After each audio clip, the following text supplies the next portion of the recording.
Hola amigos de Radio Televisión de Veracruz.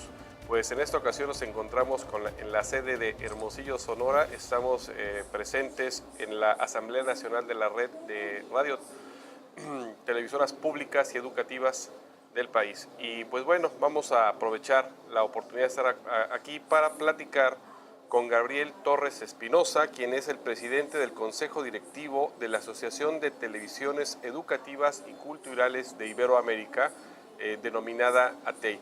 Pues buenas tardes, Gabriel, un gusto encontrarnos por acá para poder platicar un poquito de la actividad de esta asociación la cual tú representas. Muchas gracias por la oportunidad de comentar estos temas interesantes, sin duda, de una asociación, la única en su tipo, que agrupa a la televisión pública de Iberoamérica, prácticamente la televisión de habla hispana en el mundo, y que pues es una organización que nació hace ya poco más de 2 décadas, que se crea en el marco de la cooperación internacional de las cumbres de jefes de Estado iberoamericanos, que tiene su sede en Madrid, España, y que ha venido consolidando todo un esquema de cooperación internacional de la televisión que persigue fines públicos, educativos y culturales.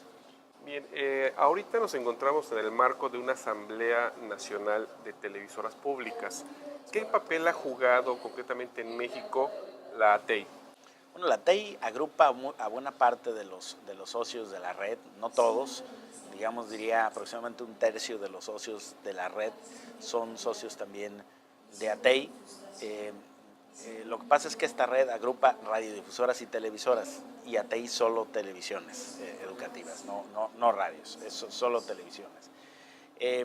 Esta asociación además tiene sus orígenes en un esfuerzo de cooperación en España de una entidad llamada la CRUE, que significa el Consejo de Rectores de Universidades Españolas, que son los que conciben la ATEI, y esta asociación civil está protocolizada según el derecho español, por eso su sede está en Madrid, España, pero tiene el propósito de fomentar la cooperación. Cuando hablamos de cooperación a veces es muy complicado de entender, pero si vamos a un diccionario y buscamos qué significa la cooperación, cooperación significa trabajar juntos.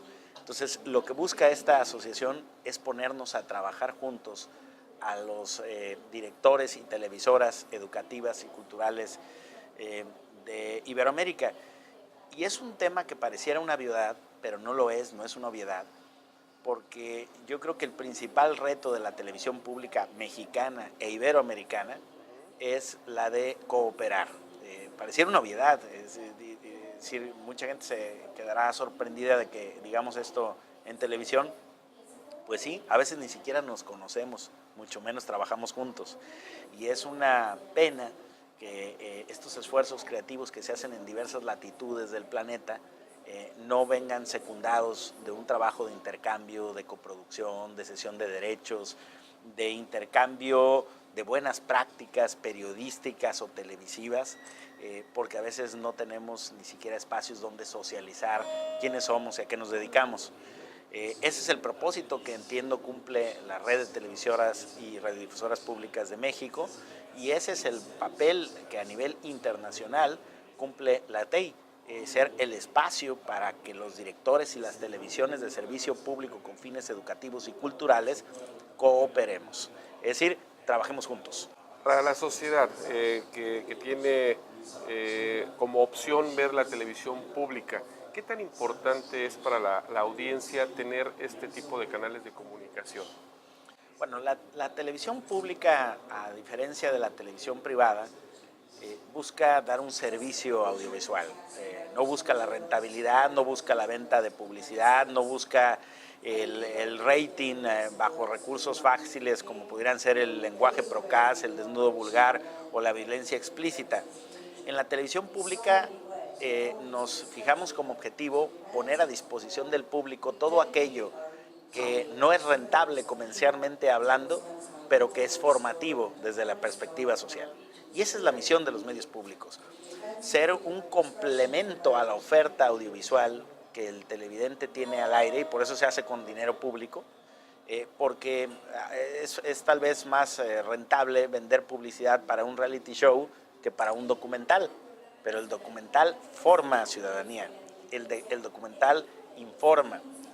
Y eso, ¿quién lo puede hacer? Pues lo pueden hacer los medios públicos. Por eso es que los géneros que necesariamente implican periodismo de investigación no son géneros tan recurridos en la televisión abierta. La televisión abierta, o al menos la mexicana, le dedica muy buena parte de su tiempo al entretenimiento, no siempre sano. No siempre sano. Entonces, los medios públicos tenemos que presentar la otra cara de la moneda desde la perspectiva audiovisual. Pero tenemos un gran reto y una gran asignatura pendiente. La televisión pública no tiene por qué ser aburrida. La televisión pública tiene que encontrar, resolver el difícil binomio entre contenido con atractivo para la audiencia. ¿Por qué? Porque aunque digamos que somos televisiones educativas, hay que asumir las reglas de la televisión para hacer televisión. Me explico. La gente no prende la televisión para educarse va a una universidad o se inscribe en un curso. La gente prende la televisión para entretenerse. Si nosotros entendemos esto, entonces lo que nosotros tenemos que hacer es poner contenido formativo, informativo, educativo, cultural, pero de una manera entretenida, porque la ciencia y el conocimiento también es entretenido, porque las noticias pueden ser atractivas. Es decir, no tenemos nosotros que hacer ladrillos pesados o clases grabadas para justificar la presencia y la estancia de los medios públicos en el país o en el mundo iberoamericano. No, pero yo creo que entonces la creatividad no está peleado con los niveles de audiencia y la televisión pública debe fijarse como meta, como propósito, tener audiencias significativas entre la población como con creatividad. Yo creo que hay muchos esfuerzos, hay muchos recursos que nosotros podemos poner como ejemplos que se han presentado durante estos 2 días de actividades en la red que nos dicen que podemos lograr nuestros 2 propósitos. Niveles de audiencia aceptables a partir de productos creativos, interesantes, que cautivan el interés de las audiencias, pero transmitir a través de ello entretenimiento formativo, o lo que dicen en algunos libros de texto de los educomunicólogos, dicen el edutainment, es decir, un entretenimiento educativo. Lo que hoy están haciendo los grandes canales monotemáticos de televisión infantil, todas esas series infantiles de hoy, de canales de paga, están haciendo caricaturas, animación, que tienen valores, que tienen mensajes positivos para los niños y que se transmiten de manera muy entretenida y muy divertida. Bueno, eso es lo que tenemos que hacer en la televisión pública. Y por algún tiempo se pensó que para hacer una televisión rentable tendríamos que acudir a los recursos fáciles del rating, es decir, repito, el lenguaje procaz, el desnudo vulgar o la violencia y la sangre explícita. Pero no, ya vemos ahora que incluso la formación, los contenidos formativos son negocio. Y por eso explicamos casos como People and Arts, como National Geographic Channel, como Discovery Channel, como History Channel, canales monotemáticos dedicados al contenido que hace negocio. Y ese modelo deberíamos de observarlo muy bien en la televisión pública para decir, claro que podemos dar contenido informativo y puede ser entretenido, incluso puede ser rentable. Entonces, yo creo que ahí está ese debate y esa evolución que ahorita los medios públicos tenemos que ir observando, además porque estamos enfrentando un reto prácticamente de supervivencia al arribar a una era digital donde todos los grandes íconos y clichés que nosotros conocíamos de la televisión están en revisión y algunos en transformación, algunos incluso en extinción. ¿Por qué? Porque los hábitos de consumo del audiovisual se han transformado por el impacto que ha tenido la tecnología en la manera de consumir y en la manera de producir televisión. Fíjate que te adelantaste a una pregunta precisamente que es obligada ante los nuevos retos de la televisión, que es cómo afrontar la parte de las redes, la parte digital, sobre todo con con una audiencia cada vez con menos tiempo, con mucha oferta de contenidos. En este caso, las televisoras públicas englobadas o enmarcadas dentro de la TEI, ¿tienen alguna estrategia definida para enfrentar estos cambios? nosotros venimos construyendo, espero que pueda concluir este mismo año, un documento que pretende ser un documento rector en la televisión pública iberoamericana que le llamamos Agenda Digital para la Televisión Pública Iberoamericana.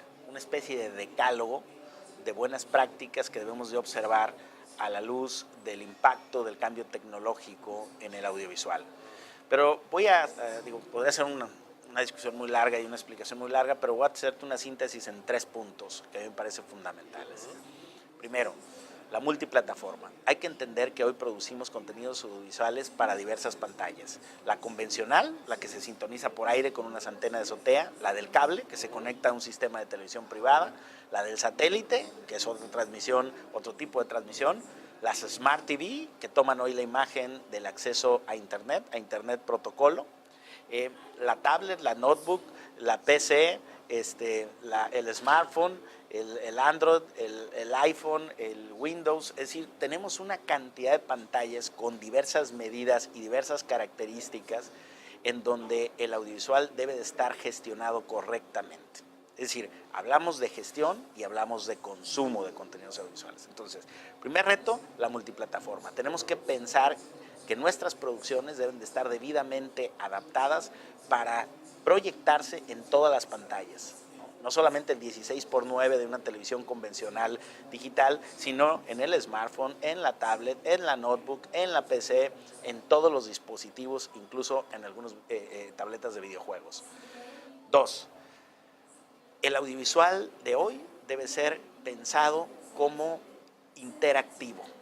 Es decir, una característica de la era digital, y lo vimos con el Mundial, lo vimos con las Olimpiadas, es que a escasos de segundos de una transmisión de mucho rating tienes millones de opiniones que generan tendencia y que inciden en el tratamiento editorial de la crónica deportiva, del debate televisado, de las noticias, de los resultados electorales, de los anuncios gubernamentales. Es decir, es cosa de segundos en que los televidentes y los radioescuchas reaccionan a los contenidos emitidos y generan una tendencia apoyando, criticando, descalificando, construyendo su propia narrativa, ¿no? Esto que habla Carlos Escolari como las narrativas transmedia, que el consumidor le sigue y sigue construyendo la historia en los debates en la web, en los debates en las redes sociales. Entonces hoy los contenidos son interactivos, deben de estar pensados para ser comunicados ya no de manera unidireccional como era antes en la época análoga, de un emisor a un receptor, sino que ahora un receptor en cosa de segundos te genera una reacción que te obliga a cambiar la transmisión al aire que tienes. Hoy ya no me imagino un noticiero que tenga niveles de audiencia aceptables, que no tenga una interacción constante y simultánea con su público. Es una obligación que ahora tenemos, ¿no? Antes a lo mucho se llegaba a leer llamadas telefónicas. Hoy vemos el Twitter, el Facebook y los mensajes en tiempo real en las pantallas de los principales informativos del mundo, porque otra característica de la era digital es la interactividad. Es decir, se consume, critica, discute, socializa en redes sociales con otros televidentes y con la propia estación. Y la tercera característica del audiovisual en esta época es personalizable. Hoy tú quieres decidir el contenido audiovisual que vas a reproducir, si lo ves en HD, si lo ves en SD, si lo ves en 2K, en 4K, si lo ves subtitulado, si lo ves doblado, ¿no? Si te vas a full pantalla, si lo ves en modo cine, si tiene el servicio de closed caption o no lo tiene. Es decir, hay una serie de servicios que te da la televisión digital terrestre, que son los llamados servicios interactivos, que son inherentes, que van en el paquete de la televisión digital. Es decir, la televisión digital no es solamente un cambio de estética, es también toda una parte interactiva a través de los servicios interactivos que le permiten al consumidor personalizarlo. Y cuando digo personalizarlo, no es solamente estas características que te di, sino también decidir si lo ves de manera lineal, es decir, en tiempo real, o lo quieres ver en video bajo demanda y le quieres poner una pausa, irte a hacer un sándwich, regresar, volverlo a ver, regresarle, adelantarle, verlo en cámara lenta.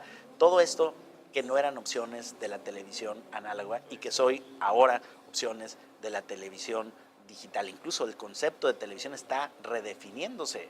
porque ya la televisión no es el aparato que está situado de manera fija en el hogar, en la casa, en la recámara, ¿no? Ahora cualquier pantalla es propiamente una televisión. Para los de pensamiento amplio y para los ortodoxos dicen pues que la única televisión es aquella que es el aparato electrodoméstico ese que conocimos del siglo pasado. Yo creo que hoy la televisión van a ser todas las pantallas en donde podamos proyectar un contenido visual que no necesariamente sean ese aparato decimonónico que conocimos en el siglo pasado.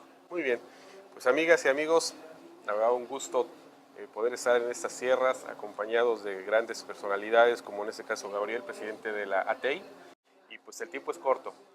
¿Algún mensaje para Veracruz? Te van a ver en Veracruz, a lo largo y ancho de todo el estado, y te van a escuchar por radio también, además en 5 estados que nos circundan. ¿Algún mensaje que quieras mandar a nuestra audiencia? Felicitar a la radio y la televisión de Veracruz por su ingreso a ATEI. Es el socio más joven de nuestra asociación, un estado pujante de una población reconocida mundialmente por su hospitalidad, por su simpatía, por su carisma, y que ya felizmente son socios de esta asociación que nos pone a trabajar juntos. Yo espero que muy pronto podamos también anunciar en estas pantallas alguno de los resultados producto del ingreso de la televisión pública veracruzana a la Asociación de las Televisiones Educativas y Culturales de Iberoamérica. Muchas felicidades. Gracias. Pues amigos, no se vayan, vamos a seguir con más noticias. Estamos en la entrevista.